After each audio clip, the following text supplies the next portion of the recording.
और दोस्तों हम फिर से लेकर आ चुके हैं आप लोगों के लिए शाम की सभी ताज़ा और बड़ी खबरें। फटाफट अंदाज में एक एक कर बताएंगे आपको आज देश और दुनिया से क्या बड़ी खबरें निकलकर सामने आ रही हैं। लेकिन उससे पहले दोस्तों एक नज़र डालेंगे सुर्खियों पर। बताते चले दोस्तों, प्रधानमंत्री नरेंद्र मोदी को लगा बड़ा झटका।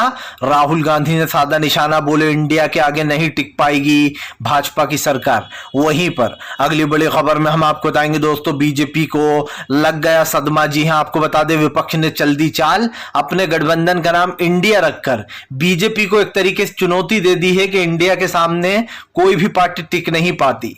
बताएंगे क्या कुछ ये मामला है।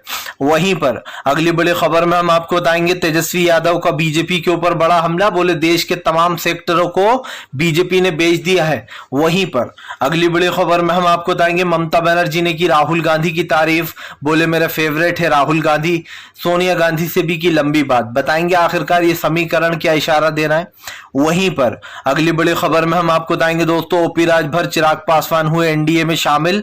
लंबी चली बात, बताएंगे आखिरकार क्यों मोदी जी को एनडीए को मरी हुई एनडीए को जिंदा करना पड़ रहा है। वहीं पर अगली बड़ी खबर में हम आपको बताएंगे, दरअसल आपको बता दें अपोजिशन मीटिंग के बाद भड़के असदुद्दीन ओवैसी, बोले विपक्ष हमें अछूता समझता है, हमें नहीं बुलाया गया था इस मीटिंग में। बताएंगे क्यों भड़क गया असदुद्दीन ओवैसी।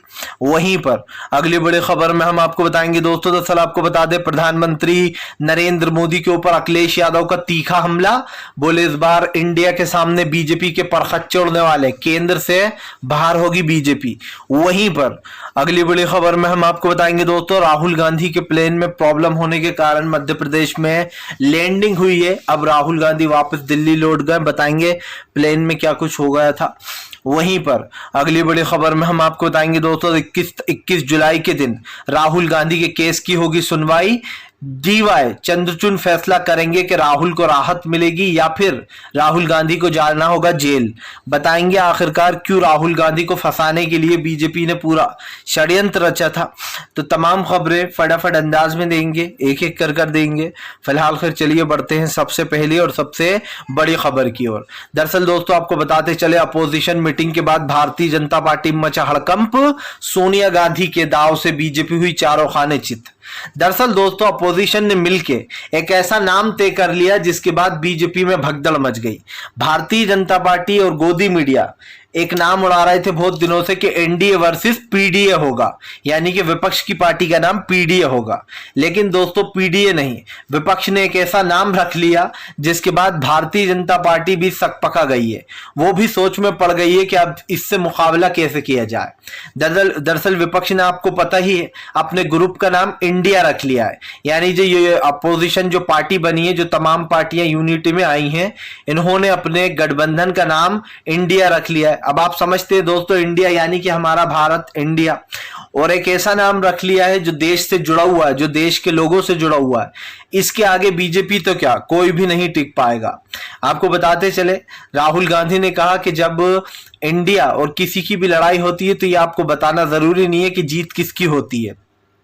उन्होंने पीएम पर तंज कसते हुए कहा कि ये लड़ाई सिर्फ हमारे या बीजेपी के बीच में नहीं है, ये लड़ाई जनता की लड़ाई है। इस लड़ाई में या तो कोई एक जीतेगा, कोई एक हारेगा ही दोस्तों। राहुल गांधी ने कहा कि और वो जीतेगा कौन ये जनता जानती है, क्योंकि इंडिया के सामने पीएम मोदी टिक नहीं पाएंगे। राहुल गांधी ने कहा कि इस देश के तमाम सेक्टरों को कुछ चंद पूंजीपतियों के हाथ में सौंप दिया गया है।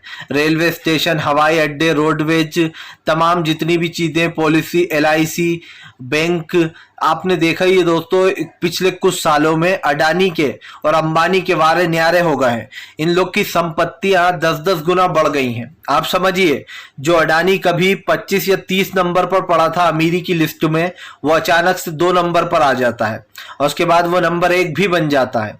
लेकिन हिडनबर्ग की एक रिपोर्ट आने के बाद अडानी की पोल खुलती है और अडानी के परखच्चे उड़ जाते हैं। यही कारण है जो अब राहुल गांधी बीजेपी पर हमलावर हो गए हैं।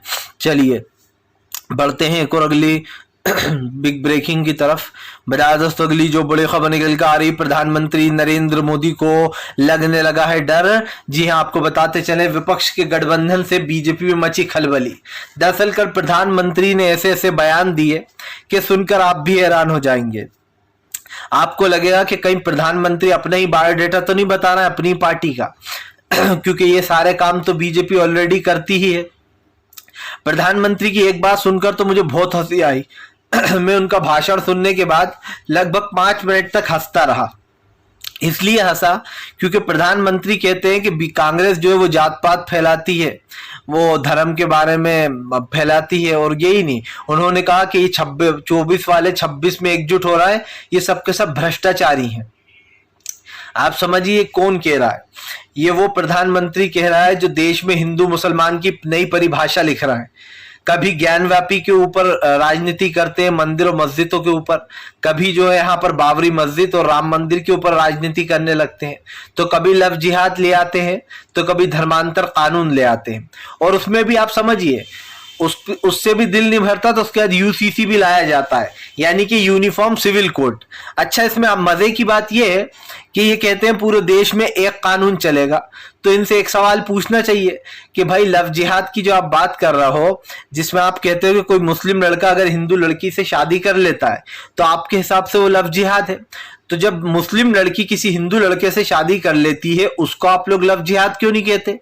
क्योंकि जाहिर सी बात है, अगर मुस्लिम लड़की शादी कर ले किसी हिंदू धर्म में तो कोई प्रॉब्लम नहीं है, लेकिन अगर हिंदू लड़की मुस्लिम से शादी कर ले तो आप उसको लव जिहाद नाम दे देते हो। तो सबसे पहले तो आप अपने माइंड को ही सेट करो कि यूनिफॉर्म सिविल कोड का मतलब है क्या। यूनिफॉर्म सिविल कोड है क्या? जिस यूसीसी की आप बात करते हो और देश में 2 कानून खुद ही चलाते हो और खुद ही कहते हो कि देश में एक कानून होगा।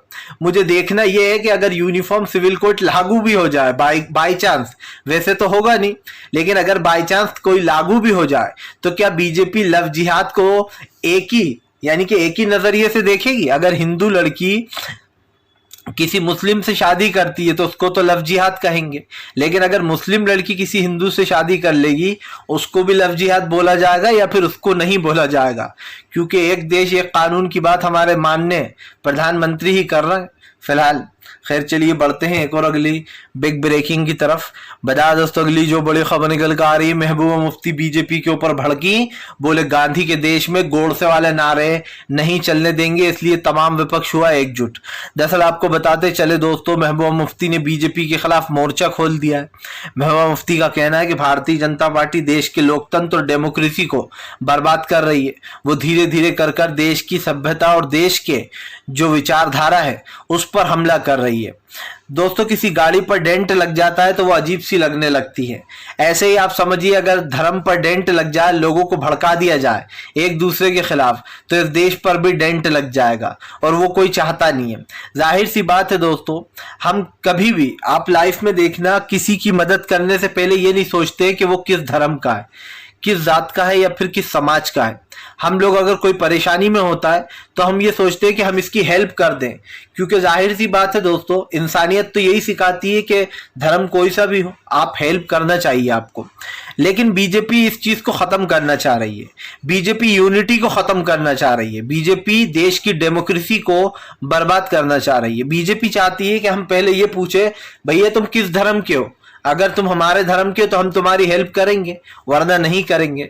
और अगर इंसान सच में ऐसा हो जाए तो मेरे हिसाब से तो दोस्तों जानवर से भी बदतर है। फिर जाहिर सी बात है, अगर आप किसी की कास्ट देखकर उसकी हेल्प करोगे तो आप जानवर से भी ज्यादा बदतर हो, क्योंकि अगर कोई परेशानी में है तो उसकी हेल्प करना चाहिए, फिर वो कोई से भी समाज का हो। लेकिन बीजेपी इस देश में एक ऐसा नफरत फैलाना चाहती है जिससे कि लोग ये देखकर सजाएं दें ये किस धर्म का है, लोग ये देखकर मदद करें ये किस जात का है। तो ऐसा कभी नहीं होगा। बीजेपी अपनी पूरी जान भी लगा देगी तब भी वो देश को बदल नहीं पाएगी। फिलहाल चलिए बढ़ते हैं एक और अगली बिग ब्रेकिंग की तरफ। बता दोस्तों अगली जो बड़ी खबर निकल कर आ रही है, महाबैठक के बाद आपको बताते चले भारतीय जनता पार्टी की भी हुई है एनडीए की बैठक। एनडीए की बैठक में कौन कौन शामिल हुए अब ये सुन लीजिए। एनडीए दोस्तों जो मर चुका था, बाकायदा एक तरीके से बीजेपी की एनडीए मर चुकी है, लेकिन उसने अपोजिशन पार्टी का जो 26 पार्टियों की बैठक हुई उसमें जो एक इसको नाम दिया गया इंडिया, उसके बाद बीजेपी भी एनडीए मरी हुई एनडीए को जिंदा करने में लग गई है। आपको बता दें कल पहुंचे चिराग पासवान, ओपी राजभर, जीतन राम मांझी। अब ये लोग कौन है दोस्तों? जीतन राम मांझी नीतीश कुमार के साथ थे अभी थोड़े दिन पहले, पार्टी छोड़कर अब बीजेपी में शामिल हो गए। चिराग पासवान वही है जिनको बीजेपी ने, आप समझिए, पिछवाड़े पर लात देकर पार्टी से बाहर निकाल दिया था और उनका बंगला भी छीन लिया था उनके फादर की डेथ के बाद। उसके बाद नाम आता है ओपी राजभर का। ओपी राजभर वही हैं जो अभी कुछ दिन पहले तक कह रहे थे उत्तर प्रदेश के सीएम के बारे में कि मैं कटोरा देकर योगी आदित्यनाथ से भीख मंगवाऊंगा। लेकिन ओपी राजभर के अचानक से सुर बदल गए, ये सपा को छोड़कर बीजेपी में शामिल हो गए। सवाल ये उठता है कि आप अभी कुछ दिन पहले तक तो जो है यहाँ पर देश के लोकतंत्र को बचाने की बात कर रहे थे, अचानक से विचारधारा कैसे बदल गई, कैसे बीजेपी की विचारधारा में आप ढल गए। और यकीन मानिए राजनीति खैर इसी का नाम है। एक पल को इंसान कहता है कि हम लोकतंत्र को बचाएंगे, दूसरे पल अगर बीजेपी अच्छा ऑफर देती है तो आदमी निकल लेता है। इसलिए राजनीति में ये सोचना कि कौन किसके साथ है ये तो गलत ही है दोस्तों, क्योंकि जाहिर सी बात है इन लोग को जहां पर माल दिखाई देता है वहां पर ही दौड़ पड़ते हैं। इन्हें ना डेमोक्रेसी से कुछ लेना देना है, न देश के लोकतंत्र से, न बेचारे उन गरीब मजदूरों किसानों से कुछ लेना देना है जो रोज कमाते रोज खाते, जिनके पास सेविंग के लिए कोई भी जो है दूर दूर तक रास्ता नहीं होता है। और समझिए अगर देश में लॉकडाउन जैसी चीजें लग जाती हैं तो वो लोग बेचारे सड़कों पर ही मारे जाते हैं, कुछ लोग चलते चलते मर जाते हैं, कुछ ट्रेन की पटरी पर आ जाते हैं, तो कुछ लोग को मोदी सरकार की नाकामियां मार देती हैं। और इसीलिए बीजेपी को यह सबक सिखाना देश की जनता को बहुत जरूरी है कि इस देश पे जनता का राज है, ना कि सत्ता का राज है। आज से नहीं, सालों से, जो बहुत सालों पहले लोग थे तब से ही ये राजनीति चले आ रही है और आगे भी चलती रहेगी। हम और आप रहे ना रहे, राजनीति वही रहेगी, लोग वही रहेंगे दोस्तों। क्योंकि जाहिर सी बात है बीजेपी की राजनीति को कोई पसंद नहीं करता है, सिर्फ वो लोग पसंद करते हैं जो लोग बीजेपी की तरह विचारधारा रखते हैं, जो बीजेपी के तरफ माइंड सेट कर कर रखते हैं। इसीलिए बीजेपी ने अपने कुंभे में तमाम बेईमानों को जोड़ लिया जो बीजेपी को ही गालियां दे रहे थे अभी कुछ दिन पहले तक। तो फिलहाल चलिए बढ़ते हैं एक और अगली बिग ब्रेकिंग की तरफ। बता दोस्तों, अरविंद केजरीवाल और राहुल गांधी की फोटो ने जीता सबका दिल, केजरीवाल ने बढ़ाया राहुल की तरफ दोस्ती का हाथ। और आपको बता दे चले केजरीवाल ने खरगे की जमकर तारीफ भी की है। दरअसल आपको बता दें विपक्षी एकता के बाद इन लोगों में दूरियां मिटती हुई दिखाई दी हैं। जहां एक तरफ कांग्रेस ने यह ऐलान कर दिया कि वो अध्यादेश कानून के खिलाफ आम आदमी पार्टी का सपोर्ट करेगी विधानसभा सत्र में। आपको बता दें 20 जुलाई से विधानसभा सत्र शुरू होने वाला है। उसमें मुद्दे तय हो चुके हैं। विपक्ष जो यूसीसी, मणिपुर, महंगाई, बेरोजगारी, इन मुद्दों को उठाएगा। हालांकि हमें पता है अब तो संसद कभी लगता ही नहीं है, जैसे ही संसद लगने लगता है तो हंगामे शुरू हो जाते हैं और विपक्ष को अपना पक्ष भी नहीं रखने दिया जाता है। पिछली बार तो गजब ही हो गया, पिछली बार तो सत्ता पक्षी हंगामे कर रहा था, विपक्ष को बोलने ही नहीं दे रहा था। मतलब बीजेपी सत्ता में, उसके बाद भी हंगामे चालू थे।